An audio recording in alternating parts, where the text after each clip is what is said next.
حضرت ابو سعید رضی اللہ تعالیٰ عنہ بیان کرتے ہیں کہ میں نے رسول اللہ صلی اللہ علیہ وسلم کو فرماتے ہوئے سنا، جو شخص برا کام ہوتا دیکھے وہ اسے اپنے ہاتھ سے ختم کر دے، اور اگر طاقت نہ ہو تو زبان کے ساتھ روکے، اور اگر اس کی بھی طاقت نہ رکھتا ہو تو اپنے دل سے برا جانے، اور یہ آخری درجہ کمزور ترین ایمان ہے۔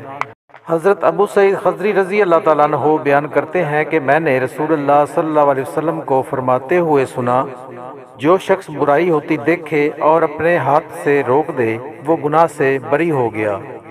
جو ہاتھ سے روکنے کی طاقت نہ رکھے اور زبان سے روک دے وہ بھی گناہ سے بری ہو گیا، اور جو شخص زبان سے روکنے کی طاقت نہ رکھے لیکن دل سے برا سمجھے وہ بھی گناہ سے بری ہے، اور یہ کمزور ترین ایمان ہے۔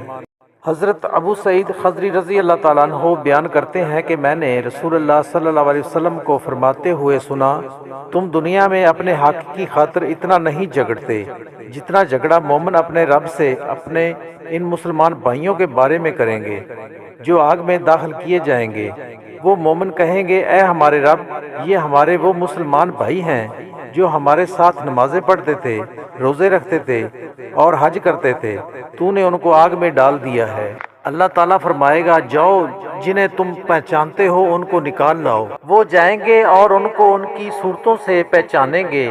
ان میں سے کسی کو نصف پنڈلیوں تک آگ لگی ہوگی اور کسی کو ٹخنوں تک۔ وہ ان کو نکال لائیں گے اور کہیں گے، اے ہمارے رب، جن کے بارے میں تو نے فرمایا تھا وہ تو ہم نے نکال لیے۔ اللہ تعالیٰ فرمائے گا، ان کو بھی نکال لو جن کے دل میں ایک دینار کے برابر بھی ایمان ہے۔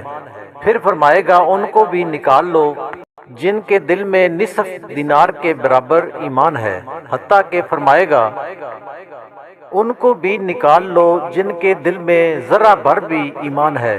حضرت ابو سعید خدری رضی اللہ تعالیٰ عنہ نے فرمایا، جو شخص اس حدیث کی تصدیق میں متذبذب ہو وہ یہ آیت پڑھ لے۔ یقیناً اللہ تعالیٰ یہ تو معاف نہیں فرمائے گا کہ اس کے ساتھ کسی کو شریک ٹھہرایا جائے، البتہ اس سے کم دوسرے گناہ جس کو چاہے گا معاف فرمائے گا، آخر آیت تک۔